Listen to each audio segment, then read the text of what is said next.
안녕하세요. 당신의 건강을 책임지는 로봇 한의사 이준엽입니다. 오늘은 손저림 컨텐츠를 갖고 왔습니다. 오늘의 제목, 단신이 돌팔이 의사한테 호적되는 이유. 특히 손저림에서 오진이 많이 나오시기 때문에 비록 돌팔이는 아니시겠지만 치료에 호전이 없는 케이스가 너무나 많습니다.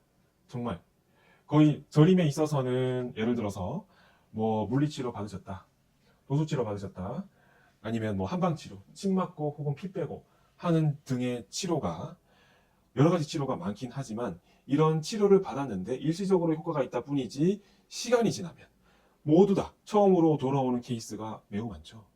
특히 피를 빼게 되면은 이제 피 빼는 부항 있잖아요. 습식 부항을 하시게 되면은 그때는 잠깐 시원한 것 같은데 대부분은 처음으로 돌아오는 이유, 그리고 혹은 신경외과나 정형외과 같은 데서 신경통 약을 처방 받으셨는데 먹을 때는 깨끗하게 낫는데 약발이 떨어지면은 그 자리에서 다시 아프게 되는 이유, 과연 그건 이유가 뭘까요? 여러분, 손저림은 대부분 혈액순환 문제라고 생각하시는 분들이 아직까지도 많으신 것 같습니다.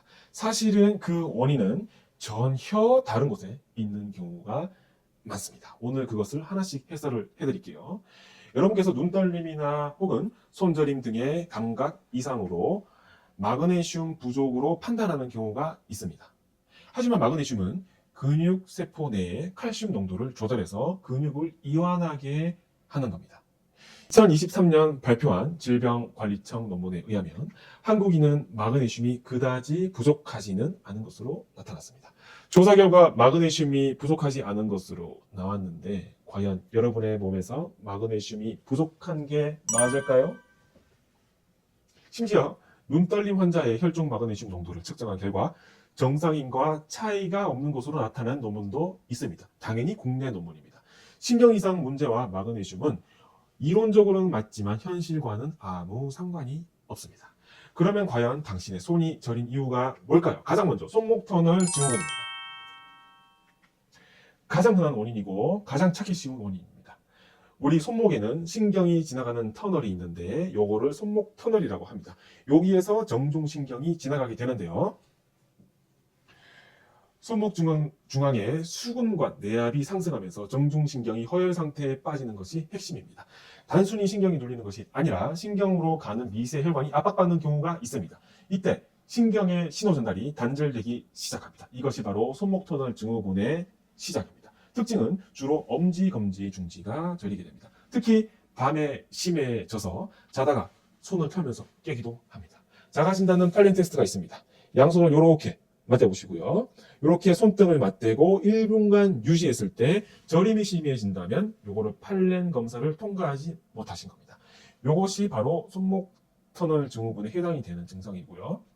근데 만약에 요 테스트를 해보셨는데 아무 문제가 없으시다면 수술까지는 필요가 없습니다. 하지만 정확한 결과를 알고 싶으시다면 팔렌 테스트 다음에 근전도 검사도 해보시는 게 좋습니다. 만약에 근전도 검사가 결과가 확실하게 나오셨고 3개월 이상의 비수술 치료가 호전이 없으시다면 요거는 손목 터널 수술을 하시는 게 좋습니다. 손목 터널 증후군의 추천 스트레칭은 정중신경 활주 운동입니다. 팔을 앞으로 뻗으시고 손바닥이 정면을 향하게 꺾으신 다음에 엄지손가락을 바깥으로 벌려서 10초간 유지해주세요. 신경이 손목 터널 통로 안에서 매끄럽게 움직이도록 도와주는 겁니다. 손목 터널 안에서 신경이 양방향으로 원활하게 잘 이동하도록 돕는 운동이죠. 문제는 손목 터널 증후군이 아닌 경우입니다. 신경 문제는 의외로 손목 터널이 아닌 경우가 훨씬 더 많습니다. 이런 경우는 하나씩 문제를 찾아보셔야 되겠죠. 손저림의 두 번째 원인, 수지불근의 과도한 사용입니다. 이건 왜 생길까요? 수지불근은 손가락을 구부리는 근육이라는 뜻입니다. 여러분께서 물건을 쥐고 나르고 하는 동작에서는 무조건 반복 사용하시게 되는데요. 예를 들어서 하루 종일 키보드를 치시거나 혹은 스마트폰을 꽉 쥐고 계시는 분들, 이 근육이 뭉치면 신경을 압박해서 손가락 끝이 저릴 수가 있습니다. 이때 근육이 과도하게 수축해지면 혈관과 신경이 지나가는 자리가 타이트해지면서 이때 근육 사이를 통과하는 피하 신경들이 미세하게 포착되는데 이를 가성 손목 터널 증후군이라고 부르기도 합니다. 얼마 전에 저희 병원에 입원하셨던 분들 중에 몇 개월째, 예를 들어서 6개월 정도 지속되는 손저림이 있으셨습니다. 당연히 물리치료, 한방치료 다 받아보셨죠. 약 처방까지 받으셨어요. 신경통약을 먹어가지고 이 신경통약을 먹으면 그날은 아주 편하게 그 손저림이 싹 사라집니다. 근데 약발이 떨어지면 어떻게 돼요? 처음으로 완전히 돌아옵니다. 요거를 몇 번 반복하시다가 결국 저희 병원에 오셨는데 제가 테스트를 해보고 검사를 해보니까 아무것도 해당되는 게 없어요. 손목터널도 해당이 안 됩니다. 미리 당연히 검사는 해오셨고요. 그래서 병원에서는 제가 보기에는 오진을 나기도 했는데 제가 확인을 해보니까 바로 요 수지굴근 문제였습니다. 그래서 요분께서는 수지굴근 치료를 받으실 때는 매우 좋은데 요게 반복 치료가 필요하다는 특성이 있습니다. 수지굴근의 추천 스트레칭은 전완부 신전 스트레칭입니다. 팔꿈치를 쭉 펴시고요. 반대쪽 손으로 저린 손의 손가락을 몸쪽으로 부드럽게 당겨주시고요. 이때 손바닥뿐만 아니라 손가락 끝까지 당겨주시는 것이 포인트입니다. 그리고 수지굴근은 이렇게 나가거든요. 수지굴근을 지그시 눌러주시고 이완시켜 주시면 됩니다. 마사지 해주시고요. 여기를 마사지 해주시거나 치료를 받았을 때 저림이 해소된다면 대부분은 손목 터널이 아닙니다. 세 번째 원인, 흉곽출구 증후군입니다. 손에는 문제가 없는데 손이 저리다면 뭘까요? 목에서 팔로 내려가는 신경통로인 흉곽출구, 여기 있는 거죠. 흉곽출구가 막혔을 가능성이 있습니다. 무거운 가방을 메시거나 아니면 팔을 머리 위로 올릴 때 저림이 심해진다면 흉곽출구를 의심해 볼 수 있습니다. 특히 새끼손가락 쪽이 저린 경우가 많죠. 여러분, 흉곽출구는 소흉근이나 사각근 같은 가슴 쪽에 있는 근육이 짧아지셔가지고 신경을 누르는 겁니다. 특히 거북목이 심하신 분들한테 단골로 나타난다는 특징이 있습니다. 의학적인 메커니즘은 목에서 팔로 내려가는 상완신경총이 1번 갈비뼈와 쇄골 사이 혹은 소흉근 아래에서 짓눌리는 현상입니다. 혈관이 물리면 손이 차가워지거나 붓는 증상이 동반될 수 있습니다. 그래서 겨울에 손저림이 심하다 아니면 수족냉증이 심하다고 했을 때 그것이 단순히 혈액순환 장애가 문제가 아닐 수 있다는 게 저의 말씀입니다. 흉곽출구는 딱 여기를 치료하기 전까지는 아무런 전혀 차도가 없기 때문에 잘 찾으면 치료가 매우 빠르게 진행이 됩니다. 그러니까 이거를 잘 찾는 의사를 만나는 게 가장 빠른 방법이고요. 흉곽출구에 의거해서 치료를 받으셨는데 아무런 효과가 없으셨다면 빠르게 다른 포인트로 넘어가셔야 됩니다. 추천 스트레칭은 가슴 펴는 겁니다. 가슴을 쫙 펴주시고요. 몸을 웅크리고 이렇게 있으면 흉곽출구가 잘 걸립니다. 대신에 양팔을 W자로 만드셔가지고 벽에 기대고 벽을 손에 붙이셔가지고 가슴 근육을 쭉 이렇게 쭉쭉 펴주시는 게 가장 좋은 스트레칭입니다. 요 손을 벽에 기대시고 밀어주시면 스트레칭이 잘 됩니다. 네 번째는 어깨의 견갑 거근입니다. 여러분, 목과 어깨를 이어주는 이 근육이 뻣뻣하게 굳으신다면 어깨가 솟아오르고 자세가 무너집니다. 이 부분은 상완신경총의 문제라고 볼 수 있겠죠. 상완신경총은 목에서 어깨로 나오는 신경다발입니다. 이러한 신경다발은 어깨 근육과 서로 교차됩니다. 이것 역시 네 가지 원인과 구별하기는 매우 어렵습니다. 그래서 요거는 셀프 치료보다는 직접 치료를 받아보시는 수밖에 없습니다. 저림이나 이런 목, 어깨 문제가 있을 때 흔히 우리는 MRI를 찍어보거나 근전도를 해보는 경우가 많습니다. 근전도를 해보면은 원인이 바로 그 자리에서 나온다고 생각하기 쉽겠죠. 하지만 이런 부분 같은 경우는 MRI에서 안 나오는 부분입니다. MRI에서 파악이 안 되기 때문에 하나씩 문제를 찾아가는 게 더 낫습니다. 문제를 해결해 나가는 치료 과정에서는 신경통약을 복용하지 않는 게 훨씬 낫습니다.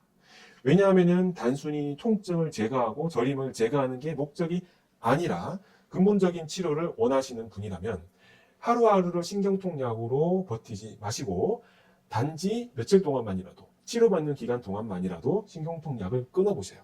그리고 끊어보시고 하나씩 한 포인트씩 원인을 찾아가시면 반드시 정답이 그 중에서 나오게 되어 있습니다.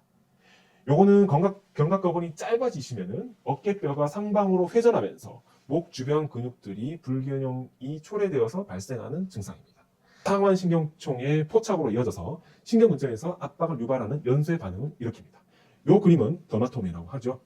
신경의 지배 영역을 설명하고 있는데요. 주로 경추 5번 신경과 흉추 1번 신경까지의 지배 영역을 다른 색깔로 구분하고 있습니다. 제가 이 그림을 꺼내온 이유는 이 지배 영역이 시작되는 곳이 바로 목과 어깨, 특히 견갑거근이기 때문입니다. 견갑거근의 이 포인트, 미세한 포인트별로 다른 컬러의 신경이 지배하게 되는데요. 이 더마톰의 영역에 따라서 손저림이 각각 다르게 나타나는 겁니다. 추천 스트레칭은 한쪽 손으로 머리 뒤쪽을 잡고 코가 반대쪽 겨드랑이를 향하도록 대각선 아래로 이렇게 눌러주시면 됩니다. 이렇게 조금 세게 하셔야 돼요. 약하게 하시면 큰 효과는 없고요. 지그시 누르신 상태에서 최소한 15분 정도는 유지하시기를 권장드리겠습니다. 여러분, 마지막은 끝판왕. 여러분 모두가 잘 아시는 바로 목 디스크입니다. 요거는 신경의 입구이자 출구가 눌린 겁니다. 요 특징은 손만 저린 게 아니라 팔 전체가 쩌릿쩌릿하거나 고개를 이렇게 뒤로 젖히면은 전기가 오듯이 찌릿합니다. 혹은 우리가 목에 담이 걸렸다고 하죠. 특정 자세로 이렇게 목이 기울이면은 찌릿찌릿한 증상, 저리다 이러면은 거의 목 디스크에 해당합니다. 여러분께서 아마 경험은 한두 번 정도는 해보셨을 거지만 우리가 목에 담이 걸린 경우 있잖아요. 그거는 사실은 목 디스크의 아주 약한 버전이라고 생각하시면 됩니다. 이 목 디스크 같은 경우는 대개는 어떤 일정한 라인을 따라서 저린 경우가 많습니다. 구별하시는 방법은 어깨나 손목을 아무리 스트레칭 하셔도 소용이 없으시다면 목이 원인일 가능성이 매우 높습니다. 방치하시면은 저림뿐만 아니라 근력 저하까지 올 수 있기 때문에 반드시 MRI는 찍어보시고 전문가를 찾으셔야 됩니다. 이 의학적 메커니즘은요, 경추 추간판 혹은 디스크 내부의 수액이 탈출해서 신경근을 직접 자극하거나 주변의 염증 반응을 일으키는 겁니다. 그래서 진통소염제가 효과가 있는 건 사실이에요. 저림뿐만 아니라 근력 약화나 감각 저하가 나타나는 신경학적 결손 단계로 진행될 수 있습니다. 특히나 목 디스크에 의한 저림 범위 혹은 신경통 범위는 등에서는 약간 다이아몬드 형태로 나타나는 경우가 많습니다. 그러니까 목 통증, 등 통증, 흉추 통증은 다이아몬드로 나타나게 되는데 등 통증의 원인은 사실은 목에서 오는 경우가 많습니다. 목 디스크의 추천 운동은 맥켄지 신전이라는 운동이 있죠. 허리를 바로 세우시고 턱을 뒤로 밀어 넣으셔가지고 투턱을 만드시고 그 상태에서 통증이 없는 범위 내에서 고개를 살짝 젖혀가지고 디스크 압력을 뒤에서 앞으로 밀어내 주는 겁니다. 이렇게. 맥켄지 운동도 물론 효과가 있는 건 사실인데요. 저희 병원에서는 사실은 추나 치료를 훨씬 더 많이 하고 더 뛰어난 효과를 보이고 있습니다. 이거는 나중에 저희가 한 세미셀프 치료라고 해줘야 될까요? 요건 반 정도는 여러분께서 해줄 수 있는 목 디스크의 셀프 추나 같은 경우를 저희가 한번 예를 들어서 보여드릴게요. 그게 훨씬 더 효과가 빠르고 매우 뛰어난 결과를 보여주고 있는 운동이 있습니다. 그 다음 편에 저희가 소개 한번 해드리겠습니다. 오늘 저림에 대해서 정리를 해드릴게요. 저림은 손목이냐, 근육이냐, 통로냐, 아니면 자세냐, 아니면 뿌리냐, 여기에 따라서 내 저림이 어디서 시작되는지 파악하는 게 치료의 첫걸음입니다. 여러분 생각하시는 것과 다르게 사실은 저림은 혈액순환 문제하고는 거의 상관이 없습니다. 진짜 혈액순환 문제는 오히려 제가 보기에는 당뇨에서 훨씬 많이 나타납니다.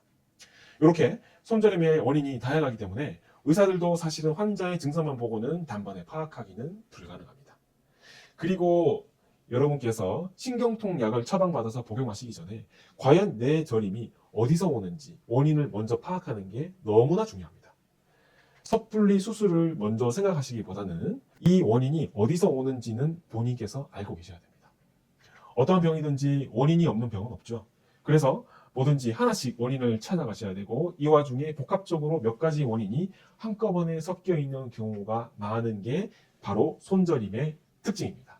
이렇게 복잡한 원인이 많다 보니까 손저림은 치료를 포기하시게 되는 경우도 많습니다. 혹여나 싶어서 저희 병원에 오시는 경우도 있더라고요. 이해합니다. 그만큼 난이도가 높은 영역이 바로 손저림의 영역이라서 실력 있는 의사한테 치료받는 것이 너무나 중요합니다. 병은 원래 복잡하고 어렵습니다. 하지만 복잡한 개념을 싫어하는 환자들의 요구에다가 플러스 치료가 요즘은 하나의 상품이 되어버렸죠. 지금의 상황이 마치 요 단순한 어떤 한 가지만 하면은 모든 것이 다 다 해결돼 버린다는 단순한 장난감처럼 되어버린 것 같습니다. 나중에 기회가 된다면 오늘 다룬 질환들을 하나씩 좀 더 깊이 다루는 컨텐츠로 돌아오겠습니다. 그럼 오늘 손저림 컨텐츠 여기에서 마치겠습니다. 감사합니다. 로봇 한의사